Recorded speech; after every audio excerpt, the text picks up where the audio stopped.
سبحان اللہ ما اجمل کا ما حسن کا ما اکمل کا۔ نحمدہ ونصلی علی رسولہ النبی الکریم الامین،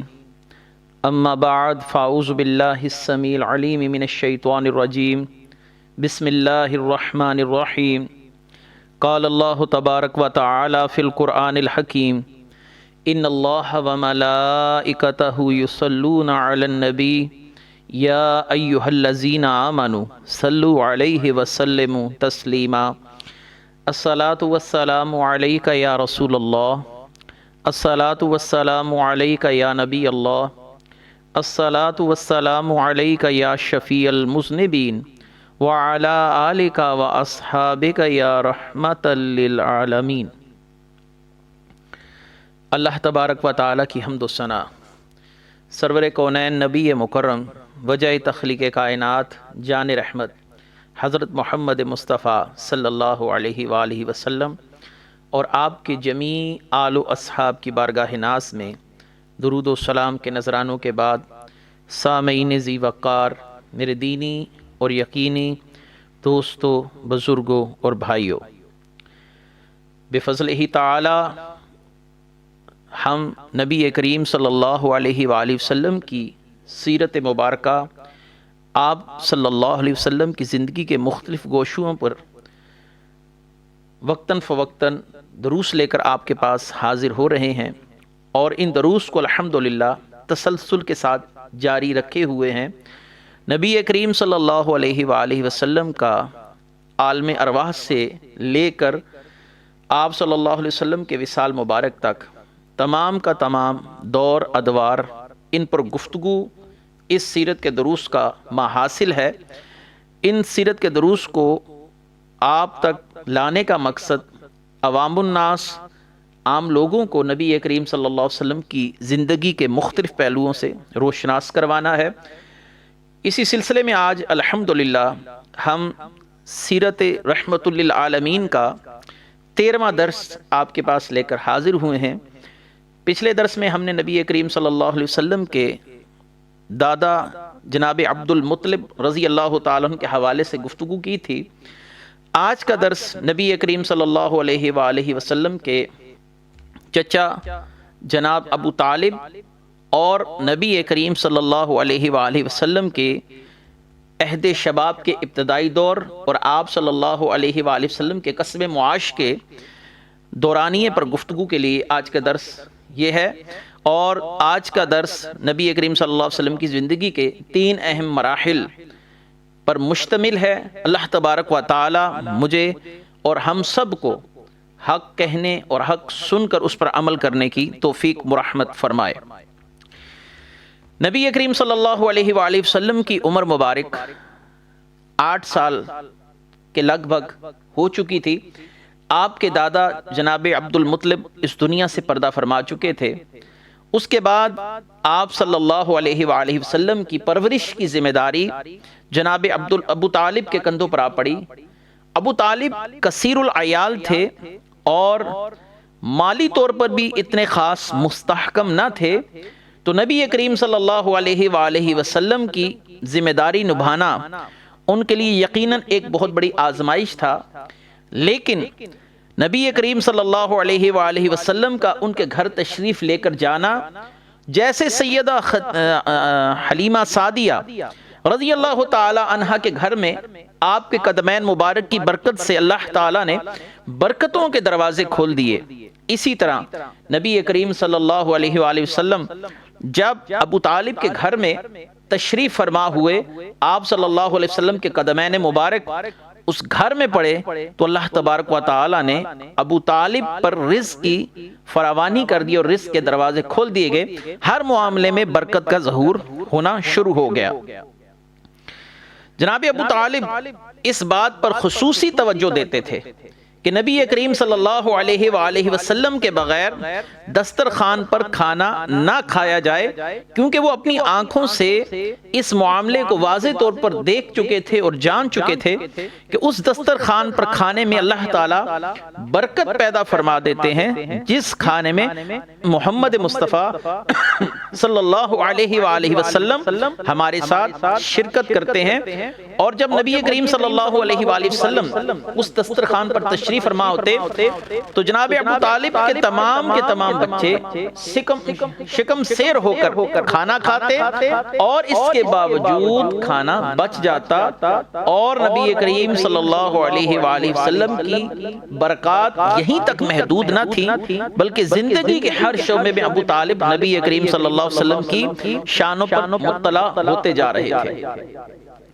نبی کریم صلی اللہ علیہ وآلہ وسلم کا معمول مبارک بہت کم کھانا کھانا تھا۔ عمومی طور پر اپنے ہم عمر بچوں کی نسبت آپ صلی اللہ علیہ وسلم کھانا بہت کم تناول فرماتے تھے۔ جناب ام ایمن رضی اللہ تعالی عنہ فرماتی ہیں کہ میں نے نبی کریم صلی اللہ علیہ وسلم کا یہ معمول اکثر و بیشتر دیکھا کہ آپ صلی اللہ علیہ وسلم جب صبح بیدار ہوتے تو آپ صلی اللہ علیہ وسلم آب زمزم تناول فرمانے کے لیے زمزم کے کنویں پر تشریف لے جاتے اور وہاں سے چند گھونٹ پانی نوش فرماتے۔ پھر جب آپ صلی اللہ علیہ وسلم کو کھانے کے لیے بلایا جاتا تو آپ اکثر فرماتے کہ مجھے خواہش نہیں ہے، میرا پیٹ بھرا ہوا ہے۔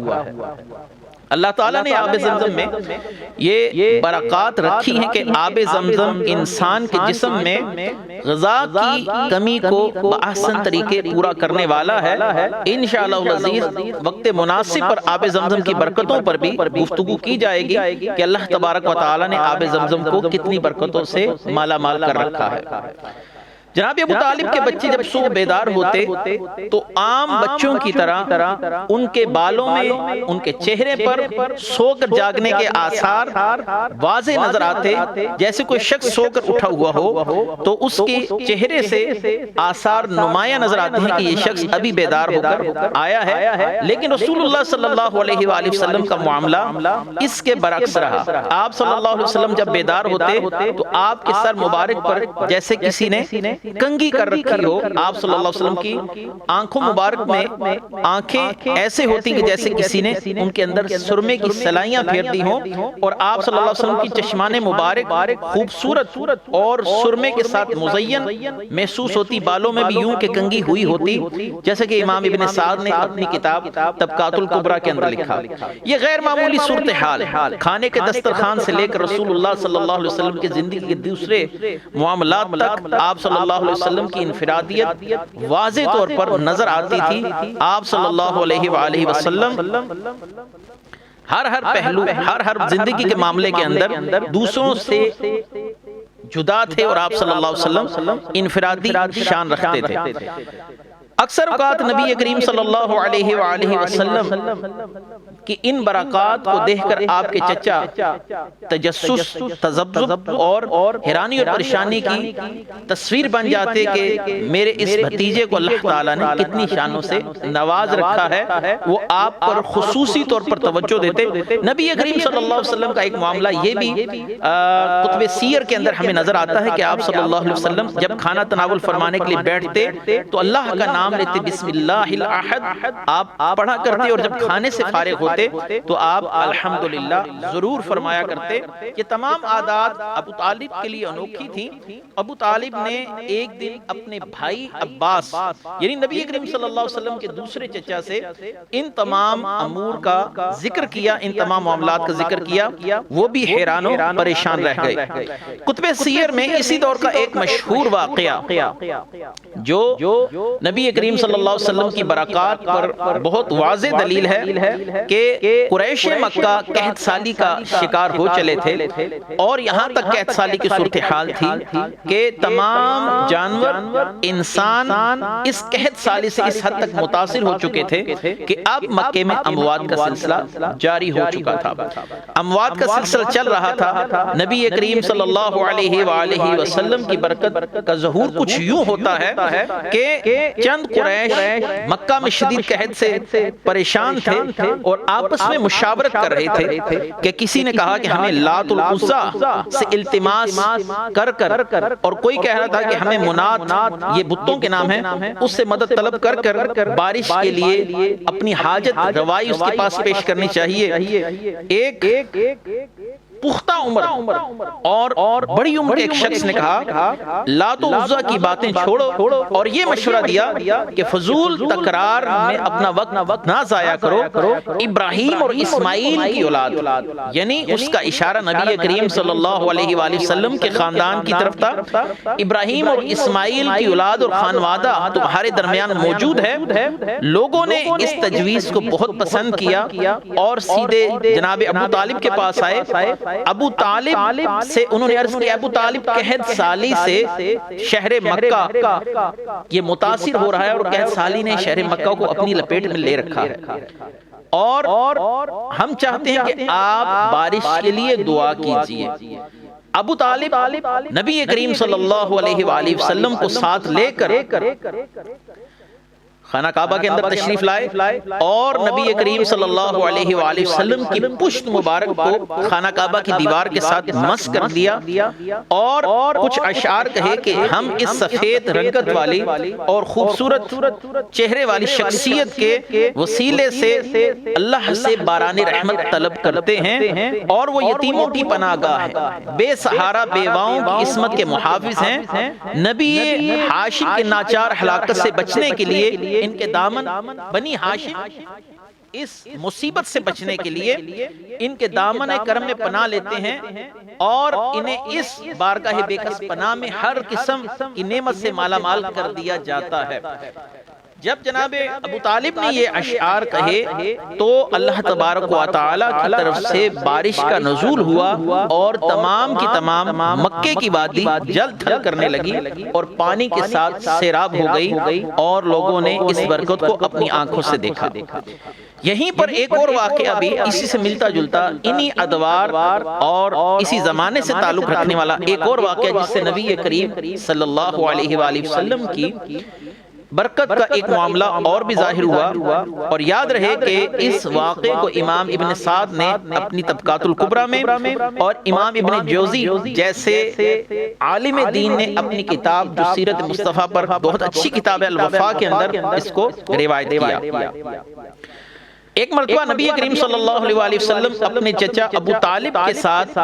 کہیں تشریف لے جا رہے تھے، اور راستہ ایسا تھا کہ گویا ریگستان اور خشک علاقہ تھا، اور اس سفر میں ابو طالب کو پیاس شدت کے ساتھ محسوس ہوئی، یہاں تک کہ اب ان سے چلنا محال ہو گیا۔ نبی کریم صلی اللہ علیہ وآلہ وسلم سے عرض کی کہ اے میرے بھتیجے، پیاس کی شدت سے میرا برا حال ہے، اور آپ اللہ کی بارگاہ میں دعا کیجئے کہ اللہ تبارک و تعالی ہمیں پانی میسر فرما دے۔ ایک روایت میں تو کچھ یوں الفاظ ہیں، اور ایک الفاظ یوں ہیں کہ اے میرے بھتیجے، میں یہ چاہتا ہوں کہ آپ اللہ تبارک و تعالی سے قلب کی گہرائیوں سے دعا کریں تاکہ اللہ تبارک و تعالی ان خشک اور سنگلاخ چٹانوں سے پانی کو جاری فرما دے، یا پانی کا کچھ سبب پیدا کر دے۔ نبی کریم صلی اللہ علیہ وآلہ وسلم نے اپنی ایڑی مبارک ایک جگہ پر ضرب لگائی، اپنی ایڑی کو زمین پر مارا، جہاں سے اللہ تعالی نے پانی جاری فرما دیا۔ ابو طالب نے وہ پانی پیا اور اپنا رخت سفر باندھ کر سفر جاری رکھا۔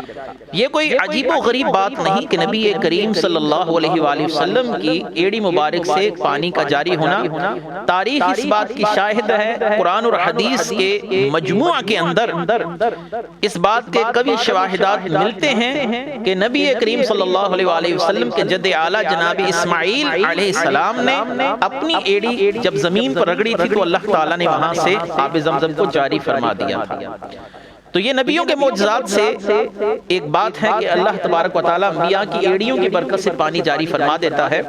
یہ تو انبیاء علیہ السلام کی عظمت شان ہے، اور اللہ تبارک و تعالیٰ نے رسول اللہ صلی اللہ علیہ وسلم کی اطاعت کرنے والے اولیاء اور آپ صلی اللہ علیہ وسلم کی مطابقت میں اولیاء اللہ پر بھی ایسی کرم نوازیاں کر رکھی ہیں کہ اسی امت کے بہت بڑے ولی ابو تراب مکشبی رحمت اللہ علیہ، جن کا ذکر امام سبکی نے اب طبقات الشافیہ کے اندر فرمایا فرمایا. اور اس کرامت کو بھی امام سبکی جیسے بہت بڑے عالم دین نے جن کا تعلق 7ویں 8ویں صدی کے ساتھ ہے اپنی کتاب طبقات الشافعیہ کے اندر لکھا. ابو تراب نقشبی اپنے بعض معتقدین اور اپنے مریدین کے ساتھ حج کے لیے سفر پر روانہ تھے اور راستے میں آپ کے ایک مرید نے شدت سے پیاس کی صورتحال کا اظہار کیا کہ مجھے بہت سخت پیاس لگی ہے. ابو تراب نقشبی نے اپنی ایڑی ریگستان میں ایک مقام پر ماری تو اللہ تعالیٰ نے اس جگہ سے پانی کو جاری فرما دیا. نبی کریم صلی اللہ علیہ وسلم کی امت کے اگر اولیاء کو اللہ تعالیٰ نے ایسے کمالات سے نواز رکھا ہے تو خود رسول اللہ صلی اللہ علیہ وآلہ وسلم کی ایڑی مبارک سے پانی کا جاری ہونا یہ کوئی تعجب انگیز بات نہیں, یہ کوئی ایسی بات نہیں کہ جس کو عقل قبول نہ کرے. نبی کریم صلی اللہ علیہ وآلہ وسلم کو جناب ابو طالب کے ساتھ رہتے ہوئے 4 سال کا عرصہ بیت چکا تھا. اب نبی کریم صلی اللہ علیہ وسلم کی عمر مبارک 12 سال کے لگ بھگ تھی. 12 سال کی آپ کی عمر تھی اور دستور عرب کے مطابق نبی کریم صلی اللہ علیہ وآلہ وسلم نے اس عمر کے اندر اپنے چچا کے ساتھ رخت سفر باندھا اور اپنے چچا کے ساتھ تجارت کے لیے روانہ ہونے کی تیاریاں شروع کی. یاد رہے کہ عرب کا سب سے بڑا ذریعہ معاش تجارت تھا کہ یہ لوگ دوسرے ممالک کی, شام کی اور دیگر جو اس کے قریب ممالک پائے جاتے ہیں ان کی منڈیوں میں جا کر چیزوں کو خرید کر مکے میں لا کر فروخت کیا کرتے تھے. نبی کریم صلی اللہ علیہ وسلم کی زندگی کا یہ پہلا سفر کہ آپ مکے سے باہر تجارت کی غرض کے لیے جا رہے ہیں. آپ کی عمر مبارک 12 سال ہے. آپ اپنی چچا جناب ابو طالب کے ساتھ رخت سفر باندھ کر روانہ ہوتے ہیں اور ایک مقام ملک شام کے ضلع حوران کے قصبہ جس کا نام بصرہ ہے اس مقام پر پہنچے تو وہاں پر تمام تجارتی قافلے اکثر و بیشتر قیام کیا کرتے تھے. یہ رسول اللہ صلی اللہ علیہ وآلہ وسلم کا سفر تجارت تھا. اپنے چچا کے ساتھ تھے. عمر مبارک 12 سال ہے اور ضلع حوران کے قصبے بصرہ کے قریب آپ نے پڑاؤ ڈال رکھا ہے. قریب ہی ایک گرجا گھر تھا جہاں ایک صالح راہب رہتا تھا جس کا نام سرجیوس یا جرجیوس کے نام سے مورخین نے لکھا یا سیرت نگاروں نے لکھا. نام میں اگرچہ اختلاف ہے کہ سرجیوس اس کا نام تھا یا جرجیوس اس کا نام تھا لیکن وہ اپنی عبادت گزاری, تبحر تقوی اور پرہیزگاری کی وجہ سے بحیرہ کے نام سے مشہور تھا. یہ وہی راہب تھا جس کی صحبت میں حضرت سلیمان فارسی رضی اللہ تعالیٰ عنہ نے کچھ عرصہ گزارا اور رسول اللہ صلی اللہ علیہ وآلہ وسلم کی نبوت کی نشانیاں سن کر اپنا رخت سفر مدینے کی طرف باندھا تاکہ جب رسول اللہ صلی اللہ علیہ وسلم مدینہ تشریف لائیں تو میں آپ کی نبوت کا اقرار کر آپ کے دائرے غلامی کے اندر داخل ہو جاؤں. یہ بحیرہ راہب اس مقام پر ہمیشہ سے رہتا آ رہا تھا, یعنی جتنا اس نے اپنی زندگی اس مقام پر گزاری, لیکن آج کے دن اس کا معاملہ عجیب رہا. جب اس نے دیکھا کہ ایک قافلہ یہاں پر آ کر قیام پذیر ہے تو اس نے پورے قافلے کے لیے دعوت کا اہتمام کیا اور ان کو باقاعدہ طور پر بڑی محبت و شفقت کے ساتھ کھانے کی دعوت دی. تمام لوگ حیران و پریشان تھے جو اس تجارتی قافلے کے اندر شریک تھے کہ ہمارے قافلے کا یہاں سے گزر تقریباً ہر سال وقتاً فوقتاً ہوتا رہا ہے لیکن آج جو اس کی شفقت اور محبت کا معاملہ ہے وہ پہلے دیکھنے میں کبھی نہیں آیا. ذہنوں میں سوال بھی تھا اور اس سوال کا جواب تلاش کر رہے تھے کہ آج اتنی محبت و شفقت کے ساتھ ہمیں کیوں بلایا گیا. خیر اہل قافلہ نے باہمی مشاورت کر نبی کریم صلی اللہ علیہ وسلم کو اپنے اونٹوں کے پاس چھوڑا کہ آپ ان کی دیکھ بھال کریں اور خود دعوت اڑانے کے لیے اس بحیرہ راہب کے پاس جا پہنچے. بحیرہ راہب نے تمام قافلے کی طرف بغور دیکھا اور کہنے لگا کیا تم میں کوئی فرد ایسا تو نہیں جو تمہارے ساتھ نہیں آ سکا اور قافلے میں شامل تھا. تمام لوگوں نے کہا ہاں ہم نبی کریم صلی اللہ علیہ وسلم یعنی محمد کو اپنے اونٹوں کی نگہبانی کے لیے چھوڑ کر آئے ہیں, بس وہی ہیں جو ہمارے ساتھ اس مقام پر نہیں آئے. بحیرہ راہب کے اصرار پر نبی کریم صلی اللہ علیہ وسلم کو لینے کے لیے آپ کے چچا حارث بن عبد المطلب وہ روانہ ہوئے اور نبی کریم صلی اللہ علیہ وسلم کو لے کر آئے، اور نبی کریم صلی اللہ علیہ وسلم کا بغور جو بحیرہ راہب نے دیکھا تو اس کے دل نے رسول اللہ صلی اللہ علیہ وسلم کو دیکھتے ساتھ ہی اس بات کی گواہی دے دی، ہاں یہی وہی نبی مرسل ہیں جن کا انتظار کیا جا رہا ہے اور جن کی آنے کی بشارتیں دیگر انبیاء علیہ السلام کے ساتھ ساتھ ہمارے نبی حضرت عیسیٰ علیہ السلام نے بھی دی۔ نبی کریم صلی اللہ علیہ وآلہ وسلم کی پہچان آپ صلی اللہ علیہ وسلم کے جسمانی طور پر اعضاء کے خد و خال اور آپ صلی اللہ علیہ وآلہ وسلم کے چہرہ اقدس سے یہ بات بخوبی وہ لوگ اندازہ لگا سکتے تھے جو اپنی کتب سابقہ سے اور نسل در نسل اپنے علماء سے رسول اللہ صلی اللہ علیہ وسلم کے متعلق سنتے آئے تھے۔ راہب نے نبی کریم صلی اللہ علیہ وآلہ وسلم کو دیکھا، اور یہاں پر میں امام ترمذی رحمت اللہ علیہ اور امام زینی دہلان مکی اور ابن حشام ان تینوں نے اس روایت کو اپنی کتب کے اندر نقل کیا۔ یہاں پر اس روایت کا میں ذکر کرتا چلوں کہ راہب نے نبی کریم صلی اللہ علیہ وسلم کو دیکھا اور نبی کریم صلی اللہ علیہ وآلہ وسلم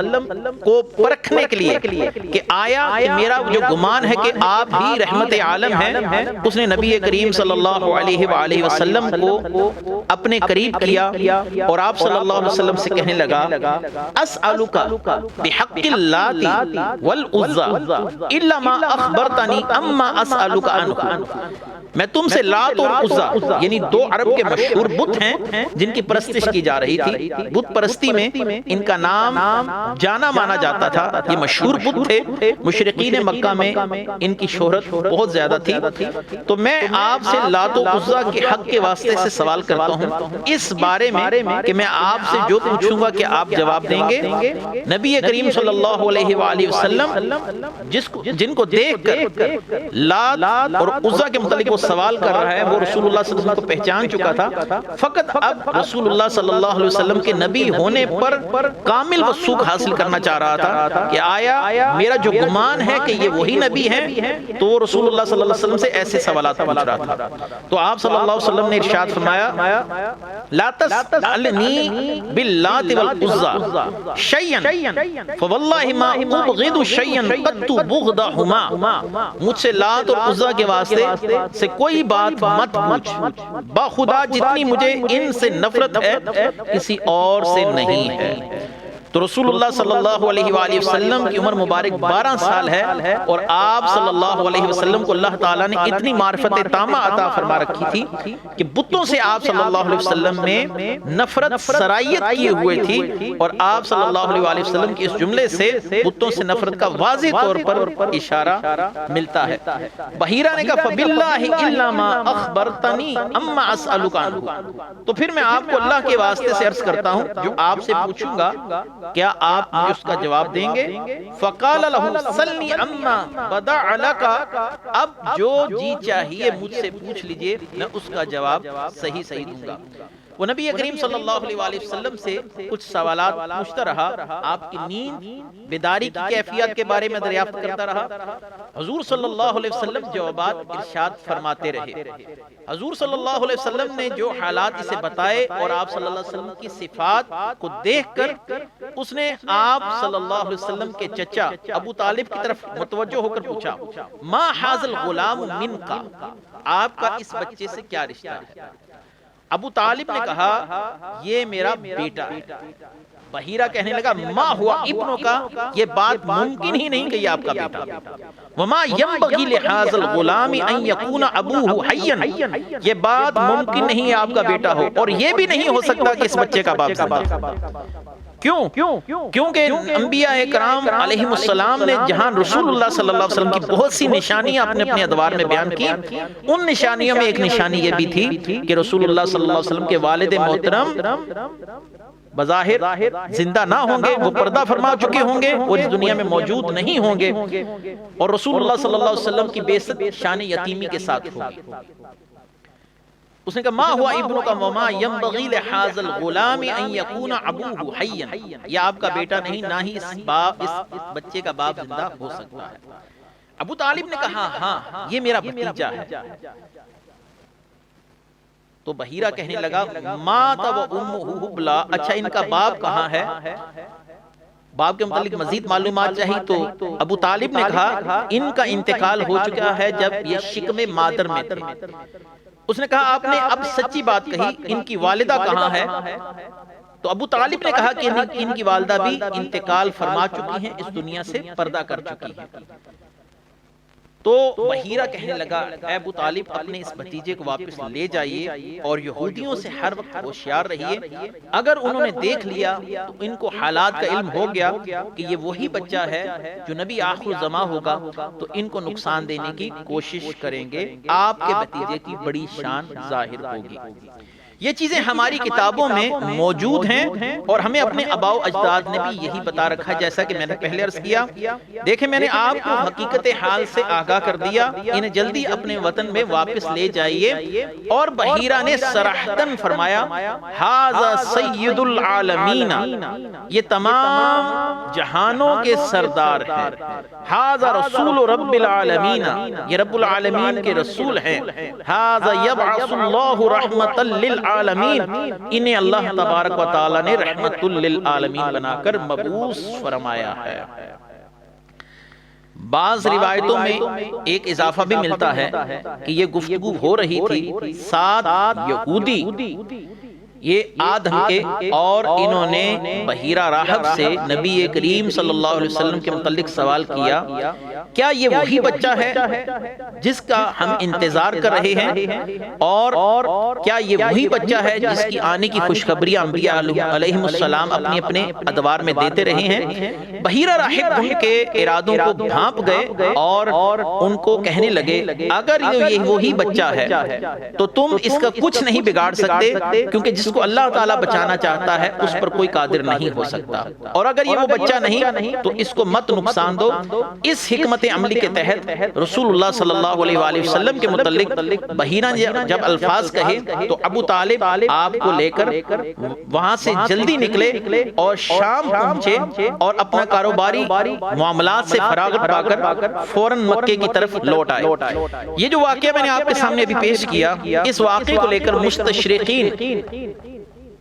مستشرقین ان لوگوں کو کہا جاتا ہے جو اسلام پر تنقید کے نقطہ نظر سے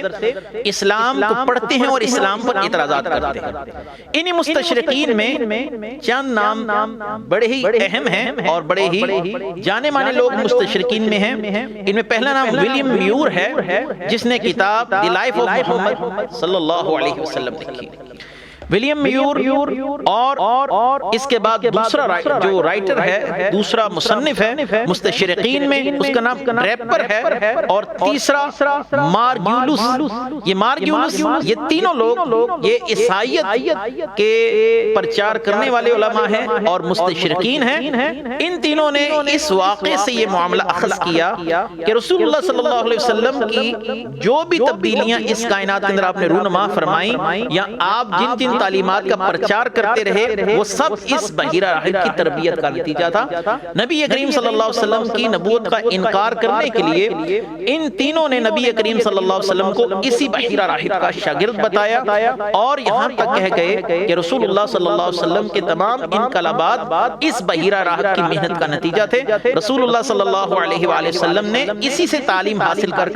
لوگوں کو دعوت و تبلیغ دی. لہٰذا اسلام یہ عیسائیت سے ہی پھوٹنے والا ایک چشمہ ہے.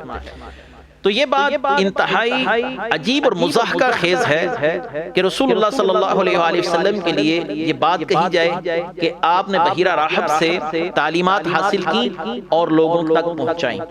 اس پر کئی عقلی وجوہ سے اعتراضات قائم کیے جا سکتے ہیں. یہاں پر بہت سے مسلمان مصنفین اور مورخین اور سیرت نگار بھی پریشان ہوئے، جن میں علامہ شبلی جنہوں نے سیرت النبی لکھی، انہیں چاہیے تھا کہ اس سوال کا جواب دیتے، لیکن انہوں نے اس واقعے کی صحت کا ہی انکار کر دیا کہ یہ واقعہ حقیقتاً وقوع پذیر نہیں ہوا، یا اس کی سند کمزور ہے، یا اس واقعے کو بیان کرنا یہ حکم سے خالی نہیں ہے. علامہ شبلی کی کتاب سیرت النبی کے اندر اس واقعے کو لے کر بڑی عجیب و غریب سے اعتراضات لکھے گئے کہ یہ واقعہ حقیقتاً وقوع پذیر ہی نہیں ہوا، یا یہ کہا گیا کہ اس واقعے کی سند یعنی اس کے ثبوت پائے تکمیل تک نہیں پہنچتے وغیرہ وغیرہ۔ جہاں تک اس کی صحت کا معاملہ ہے، اس واقعے کو امام ترمذی نے بھی اپنی کتاب سنن ترمذی کے اندر روایت کیا اور اس حدیث کو نقل کرنے کے بعد کہا ھذا حدیث حسن، یہ صحت کے اعلیٰ مرتبے کی حدیث ہے، اس کا انکار کرنا گویا جہالت ہے۔ اور امام حاکم نشابوری نے مستدرک کے اندر اسی واقعے کو لکھنے کے بعد لکھا ھذا صحیح علی شرط الشیخین، یہ حدیث امام مسلم اور امام بخاری رحمت اللہ علیہ کی شرط کے مطابق ہے۔ امام بزار نے، امام بہقی رحمت اللہ علیہ نے اس واقعے کے متعلق لکھا کہ یہ قصہ اہل مغازی کے ہاں انتہائی مشہور ہے، اس کا انکار نہیں کیا جا سکتا۔ امام ابو نعیم اصفہانی نے دلائل النبوت کے اندر اپنی سند صحیح کے ساتھ اس واقعے کو روایت کیا۔ متاخرین میں جبل الحفظ علامہ ابن حجر اسقلانی رحمت اللہ علیہ نے اپنی کتاب الاصابہ کے اندر اس کی صحت کا اقرار کیا، اور امام جلال الدین سیوطی نے خصائص کبریٰ میں اس واقعے کی صحت کی تصدیق کے لیے اس جیسے اور دیگر واقعات سے اس معاملے کو معید کیا، اس کی صحت کا اقرار کیا۔ امام ابن جوزی نے بھی اس کی صحت کا اقرار کیا، جیسا کہ ملا علی قاری نے شرح مرقات کے اندر اس بات کا اظہار فرمایا۔ جہاں تک اس کا تعلق ہے کہ کیا رسول اللہ صلی اللہ علیہ وآلہ وسلم نے بحیرہ راہب سے تعلیمات حاصل کی اور پھر ایک دین لے کر ابھرتے ہیں اور لوگوں تک بات پہنچاتے ہیں، تو یاد رکھیے کہ رسول اللہ صلی اللہ علیہ وسلم کی ملاقات اس بحیرہ راہب سے 12 سال کی عمر میں ہوئی اور محض ایک مرتبہ ہوئی۔ صاحبان عقل و دانش پر ایک سوال ضرور اٹھتا ہے کہ کیا 12 سال کی عمر میں ایک اس عمر کا حصہ جب انسان اتنا بالغ بھی نہ ہو،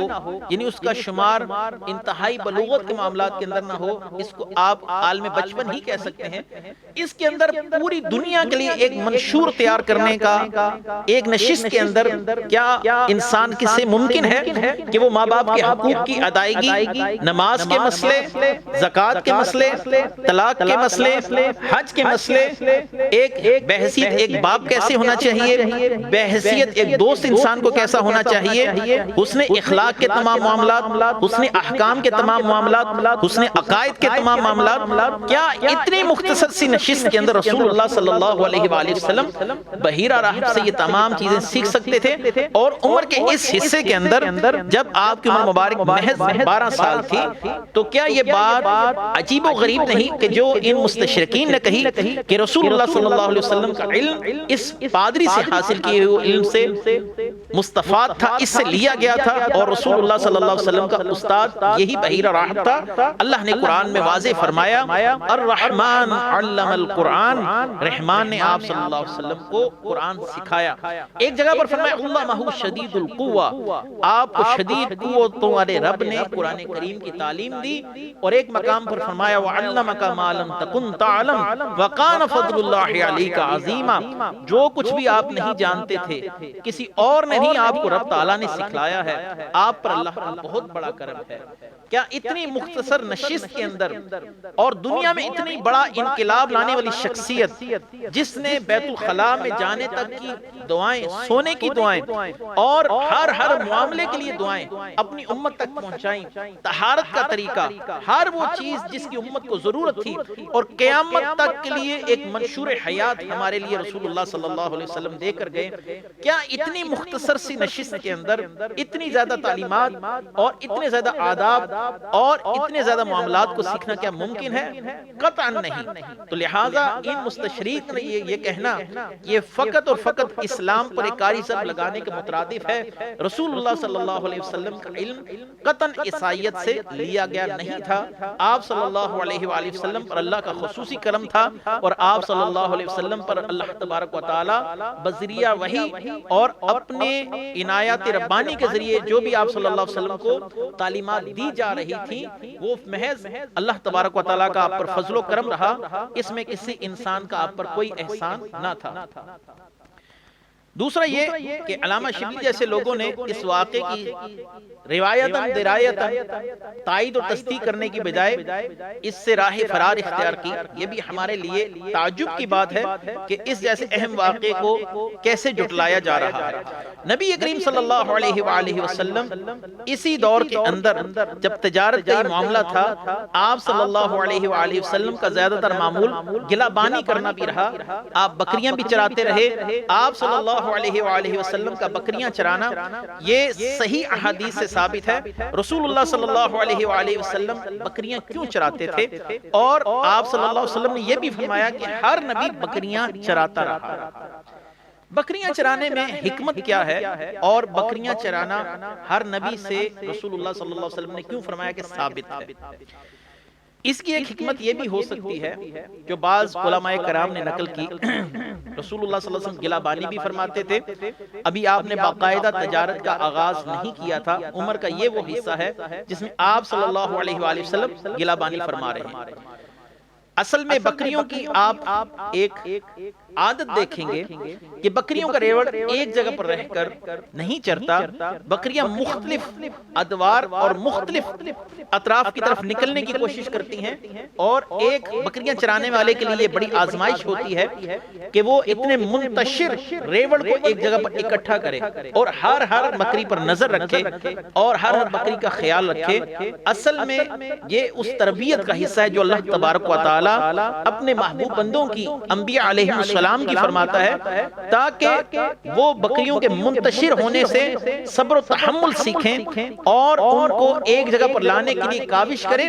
ایسے ہی امت کے دیگر افراد ان کا مزاج مختلف ہوتے ہیں، انبیاء علیہ السلام کو اللہ تبارک و تعالی یہ جو تربیت دے رہے ہوتے ہیں، اس تربیت سے انبیاء علیہ السلام کو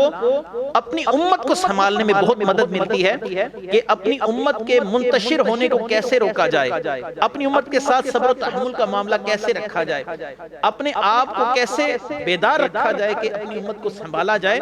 گویا یہ ان کی تربیت کا ایک حصہ ہوتا ہے۔ اسی لیے رسول اللہ صلی اللہ علیہ وسلم نے فرمایا کہ انبیاء علیہ السلام بکریاں چراتے رہے ہیں، اور رسول اللہ صلی اللہ علیہ وسلم نے بھی بکریاں چرائی ہیں۔ صحابہ کرام رضوان اللہ تعالی علیہم اجمعین فرماتے ہیں کہ ہم نے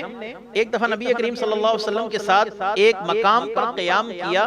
تو وہاں پر پیلو کے درخت کے پھل نیچے گرے پڑے تھے۔ آپ صلی اللہ علیہ وسلم نے فرمایا سیاہ سیاہ اٹھاؤ۔ ہم نے کہا یا رسول اللہ صلی اللہ علیہ وسلم آپ کیسے جانتے ہیں؟ آپ صلی اللہ علیہ وسلم نے فرمایا جب میں بکریاں چرایا کرتا تھا تو میں اس وقت سے یہ بات جانتا ہوں۔ تو آپ صلی اللہ علیہ وآلہ وسلم نے